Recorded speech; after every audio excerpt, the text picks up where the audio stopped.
berat. Ya. Ketika umatnya didakwahin oleh Nabi Yunus agar menyembah kepada Allah, ya, ternyata umatnya malah kebalikannya. Ya. Artinya umat itu mengolok-ngolok ajaran yang diajarkan oleh Nabi Yunus. Akhirnya apa yang terjadi? Nabi Yunus marah kepada umatnya itu. Nabi Yunus marah. Kalau Nabi Yunus marah berarti Allah Subhanahu wa taala juga ikut marah.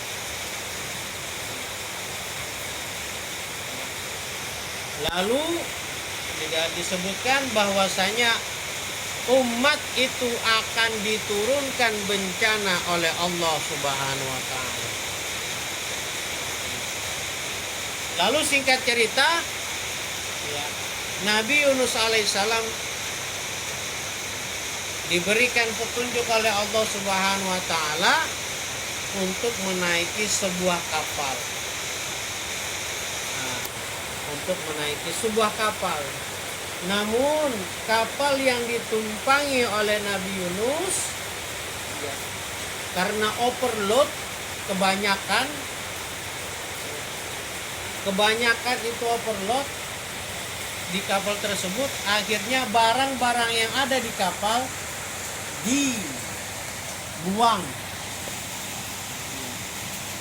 dibuang supaya tidak memberatkan kapal tersebut. Ya. Namun apa yang terjadi? Semua barang-barang yang ada di kapal dibuang, sudah dibuang semua. Akan tetapi, ya, kapal tersebut tetap juga akan tenggelam. Lalu orang-orang yang pada hadir di kapal tersebut, mereka sepakat untuk mengurangi satu orang yang berada di kapal tersebut. Akhirnya dilotre, diundi, dan Nabi Yunus ikut di dalamnya. Dilotre, siapa yang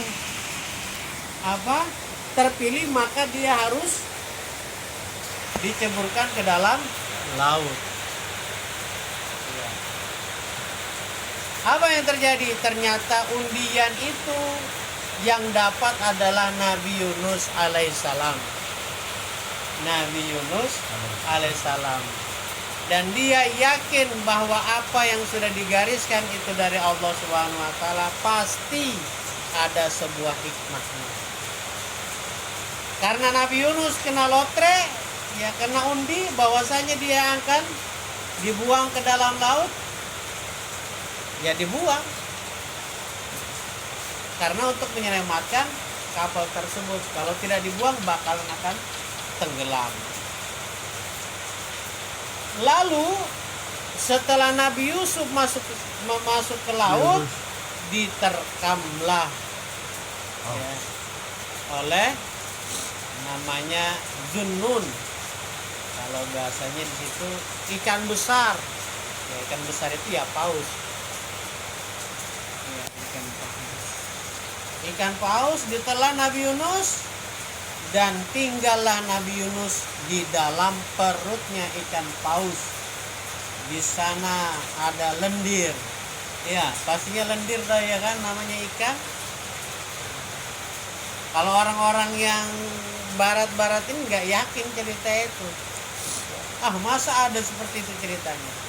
Tapi karena kita punya keimanan yang kokoh, yang kuat, maka kita yakin bahwa itu memang terjadi.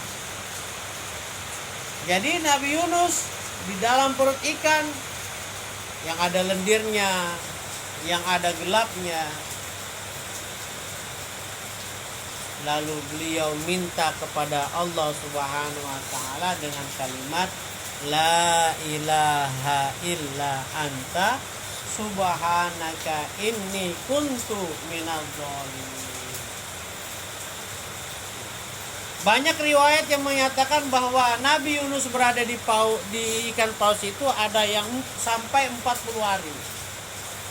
40 hari berada di dalam perutnya ikan paus. Nah, Nabi Yunus tidak pernah lepas La ilaha illa anta subhanaka inni kuntu minadh dhalimin. La ilaha illa anta subhanaka inni kuntu minadh dhalimin. La ilaha illa anta subhanaka inni kuntu minadh dhalimin. Terus dibaca. Karena kalimat itu terdapat 3 unsur yang sangat penting buat kita. Pertama adalah la ilaha illa anta, yang mana di situ tujuannya adalah pengesaan kita kepada Allah. Tidak ada Tuhan selain Allah. Tidak ada Tuhan melainkan Allah Subhanahu wa taala yang menciptakan langit, bumi, jantung kita, mata kita, diri kita, semuanya adalah Allah Subhanahu wa taala. La ilaha illa anta, tidak ada Tuhan selain Engkau ya Allah. Lalu yang kedua selanjutnya, subhanaka, sungguh Engkau ya Allah maha suci. Pertama, pengesaan kita kepada Allah Subhanahu wa taala, dan yang kedua adalah pensucian. Ya, sangat suci yaitu Allah Subhanahu wa taala. Subhanaka inni kuntu minadz dzalimin. Sesungguhnya aku, ditekankannya. Ya, sesungguhnya aku ini sudah menjadi orang yang zalim. Orang yang sangat hina. Ya. Orang yang sangat hina. Banyak sekali dosa yang kita miliki, yang telah pernah kita perbuat. Maka disitulah kuntu minadz dzalimin adalah betul-betul kita hina, kita tidak ada apa-apanya di hadapan Allah Subhanahu wa taala. Maka kalimat ini yang harus kita dawamkan, la ilaha illa anta subhanaka inni kuntu minadz dzalimin. La ilaha illa anta subhanaka inni kuntu minadz dzalimin. Ya, dengan terus-terusan Nabi Yunus membaca itu, di dalam perut ikan gelap, ada lendirnya dan sebagainya. Maka pada saat itu juga selesai selama 40 hari, ya, Allah mengabulkan permintaannya dan dikeluarkan dari perut ikan. Nah, para jamaah, ya, kalau memang kita betul-betul kesulitan, kegelapan, betul-betul terhimpit dengan sebuah problematika yang ada, maka wiridnya adalah wirid ini, la ilaha illa anta subhanaka inni kuntu minadz dzalimin. Nanti kalau kita membaca wirid ini juga kita bayangkan ya, pertama pengesaan, terus pensucian, terus itu diri kita yang hina. Semoga apa yang dengan saya sampaikan ini menambah keimanan kita kepada Allah Subhanahu wa taala, menambah ketakwaan kita kepada Allah Subhanahu wa taala, semakin kuat lagi kita istiqomah dalam menjalankan wirid-wirid yang diajarkan oleh guru-guru kita dan juga nabi kita yang khususnya itu Nabi Yunus alaihissalam. Sekali lagi, la ilaha illa anta subhanaka inni kuntu minadz dzalimin. Wallahul muwaffiq ila aqwamit thoriq.